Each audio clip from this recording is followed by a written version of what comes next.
Next question देखिए, IIT JEE 1978 का क्या कह रहा है। कह रहा है if P1, P2, P3 are altitudes of a triangle from the vertices ABC and delta is the area of the triangle, then prove that 1 upon P1 plus 1 upon P2 minus 1 upon P3 is equal to 2AB upon A plus B plus C delta cos square C by 2। तो आइए इसको हम लोग solve करते हैं 16th question को इसके।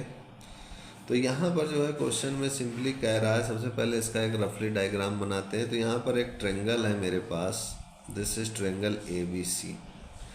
इस A से परपेंडिकुलर मैंने ड्रा किया, B से परपेंडिकुलर ड्रा किया और C से परपेंडिकुलर मैंने ड्रा किया। और इनका जो है दिया हुआ लेंथ ये P1 हो जाएगा और इसका P2 हो जाएगा और इसका P3 हो जाएगा। ठीक है, ये D, E, F मैंने पॉइंट्स भी दे दिए इसमें।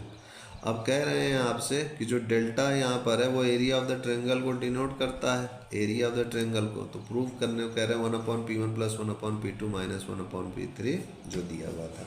तो अब इसमें जो है सबसे पहले मैं क्या करता हूँ कि डेल्टा के मान को पे ध्यान देता हूँ। तो एरिया यानी एरिया ऑफ ट्रायंगल क्या है, डेल्टा है। और डेल्टा का मैंने फार्मूला क्या पढ़ा है, हाफ बेस इनटू हाइट। तो अगर ये एंगल ए है तो इसका अपोजिट साइड की लेंथ ये स्मॉल है, इसकी स्मॉल बी हो जाएगी और इसकी स्मॉल सी हो जाएगी। तो हो जाएगा हाफ बेस इनटू हाइट। तो बेस क्या हो गया, ए हो गया और हाइट कितना हो गया, P1 हो गया।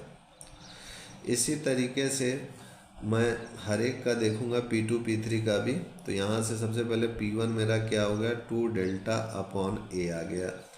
इसी तरीके से सिमिलरली डेल्टा क्या होगा, फिर से हाफ, अगर मैं बेस इस वाले को लूँ तो हाइट P2 हो जाएगी, तो हाफ B इंटू P2। तो यहाँ से P2 मुझे मिल गया 2 डेल्टा अपॉन B। और इसी तरीके से मैं P3 भी लिख सकता हूँ। तो P3 मेरा क्या हो जाएगा, 2 डेल्टा अपॉन C। तो अब मुझे LHS में इसका इस्तेमाल करूँगा मैं। तो ये 1 upon P1 plus 1 upon P2 minus 1 upon P3 है। तो यहाँ पर अगर मैं इनके वैल्यूज़ को रखूँ तो P1 मेरा क्या हो जाएगा, 2 डेल्टा अपॉन है, तो ये A ऊपर चला जाएगा 2 डेल्टा। फिर उसी तरीके से P2 को रखूँ तो B अपॉन 2 डेल्टा और C को रखूँ तो ये C अपॉन 2 डेल्टा। तो 2 डेल्टा तो यहाँ पर कॉमन मिल जाएगा, तो ये हो जाएगा A plus B minus C। अब मुझे पता है कि S क्या होता है, A plus B plus C by 2। तो यहाँ से मैं A प्लस बी का मान अगर निकालूँ तो क्या हो जाएगा, 2S माइनस C। तो यही मैं यहाँ रख देता हूँ। तो 1 अपॉन 2 डेल्टा, तो A प्लस बी का मान रखूँगा तो ये हो जाएगा मेरे पास 2S माइनस C। और ये माइनस C पहले से है, तो ये हो जाएगा 1 upon 2 delta 2S minus 2C। ये हो गया। तो यहाँ से 2 कॉमन मिल जाएगा, 2 कट जाएगा, तो S minus C upon delta हो गया। अब S minus C upon delta जब हो गया तो मैं क्या करूँगा कि ऊपर नीचे मैं इसको AB से मल्टीप्लाई और डिवाइड कर देता हूँ। एक काम और करता हूँ कि S से भी मैं मल्टीप्लाई और डिवाइड कर देता हूँ।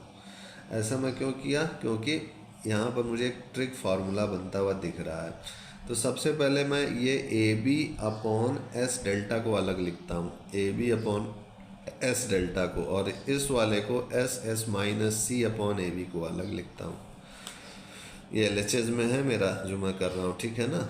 अब इसको आगे अगर मैं सॉल्व करूँ तो ये हो जाएगा मेरे पास AB और S की जगह आपको पता है A plus B plus C by 2 लिख सकता हूँ मैं। और ये तो फार्मूला होता है S minus C upon AB का फार्मूला क्या होता है, कॉस स्क्वायर C बाई 2। ये याद रखिएगा, कॉस स्क्वायर C बाई 2 का फार्मूला होता है। तो यहाँ से मेरा मान आ चुका है, this is twice AB upon A plus B plus C delta into cos square C by 2। तो यही मुझे यहाँ पर प्रूफ करना था, 2AB upon A plus B plus C delta cos square C by 2। तो इस टाइप से मेरा ये क्वेश्चन भी सॉल्व हो चुका है। नेक्स्ट क्वेश्चन हम लोग नेक्स्ट वीडियो में देखेंगे। आज के लिए इतना ही मित्रों, तब तक के लिए जय गुरुदेव, जय Shri Ram, and I will see you next time.